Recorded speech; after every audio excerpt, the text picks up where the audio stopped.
آج ہم ڈاکٹر عشرت حسین کی کتاب گورننگ دی انگورنبل پر بات کر رہے ہیں۔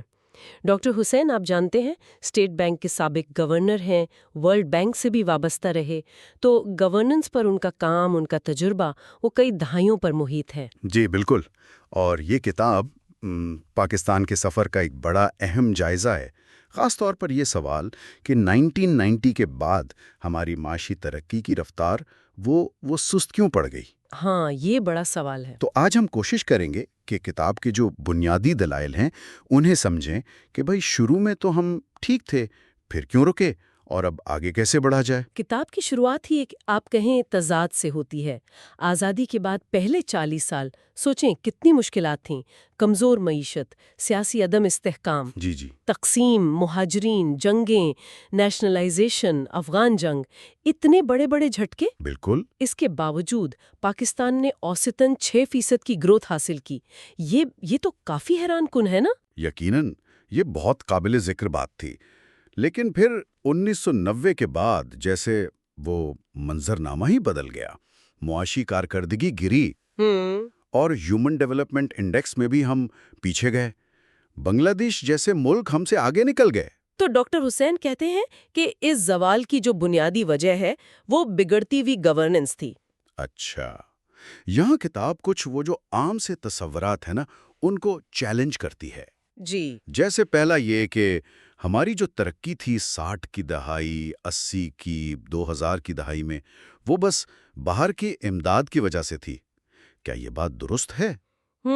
یہ نکتہ دلچسپ ہے۔ اصل میں مصنف نے اعداد و شمار سے دکھایا ہے کہ امداد تو مختلف ادوار میں وہ کم و بیش ایک جیسی ہی رہی۔ اچھا، اصل فرق امداد کا نہیں بلکہ بہتر معاشی پالیسیوں کا تھا۔ یعنی یہ کہنا کہ بس امداد سے چلے وہ گمراہ کن ہے۔ صحیح۔ اسی طرح ایک اور خیال ہے کہ مغربی طاقتیں فوجی حکومتوں کو پسند کرتی ہیں۔ ہاں، یہ بھی بہت سنا ہے۔ کتاب کہتی ہے کہ یہ بھی سادہ بات ہے۔ حمایت کا تعلق مفادات سے ہوتا ہے، حکومت سویلین ہو یا فوجی، اس سے نہیں۔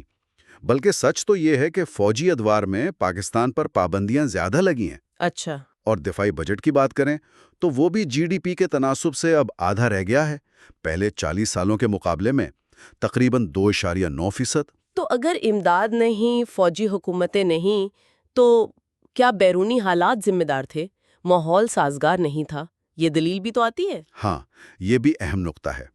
کتاب میں موازنہ ہے کہ دیکھیں 1990 سے 2010 تک اسی دنیا میں، اسی ماحول میں بھارت نے 7% سالانہ ترقی کی، بنگلہ دیش نے 5 سے 6%۔ ان کی برآمدات کہاں سے کہاں پہنچ گئیں اور پاکستان، ہم وہیں کھڑے رہے، معاشی جمود کا شکار رہے۔ تو اس سے تو یہی لگتا ہے کہ مسئلہ باہر نہیں، اندر تھا۔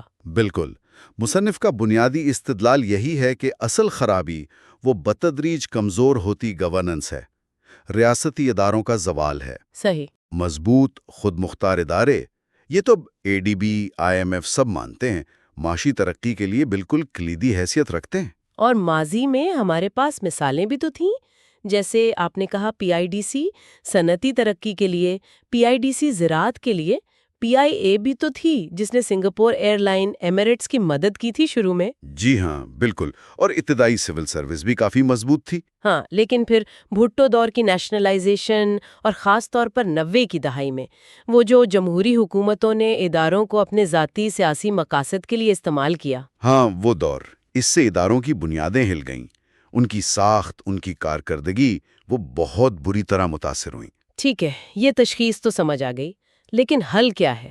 کتاب کوئی راستہ بتاتی ہے اسے نکلنے کا؟ جی، کتاب کا ایک بڑا حصہ اصلاحات پر ہے۔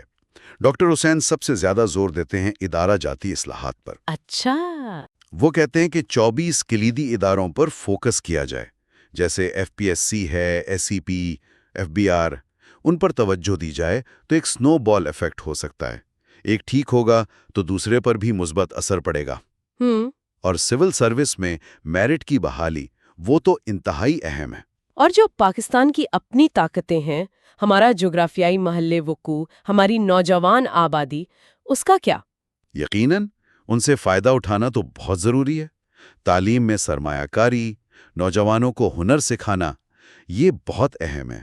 سی پیک جیسے منصوبے وہ بھی مددگار ہو سکتے ہیں۔ صحیح۔ لیکن سب سے بڑھ کر مصنف کے نزدیک سیاسی عزم چاہیے۔ لیڈرشپ کو صرف اقتدار میں رہنے کی فکر نہیں کرنی، بلکہ گورننس پر، ملک چلانے پر توجہ دینی ہوگی۔ تو خلاصہ یہ ہوا کہ ڈاکٹر عشرت حسین کے تجزیے کے مطابق پاکستان کی ترقی کا راز باہر نہیں، ہمارے اپنے اندر ہے۔ اداروں کو مضبوط کرنا ہوگا، گورننس کو بہتر بنانا ہوگا۔ بالکل۔ کتاب یہ امید ضرور دلاتی ہے کہ اگر ہم ماضی کی غلطیوں سے سیکھیں اور سنجیدگی سے اصلاحات کریں تو واپسی ممکن ہے۔ لیکن آخر میں ایک سوال ضرور ذہن میں آتا ہے جو کتاب بھی چھوڑ جاتی ہے۔ اگر یہ ادارے اور اصلاحات ہی اصل حل ہیں تو کیا ہمارا موجودہ نظام، ہمارا سیاسی اور انتظامی ڈھانچہ ان گہری، مشکل اور شاید وہ غیر مقبول تبدیلیوں کے لیے تیار بھی ہے؟ یہ واقعی ایک بڑا سوال ہے۔ اس کا جواب ہی شاید ہمارا مستقبل طے کرے گا۔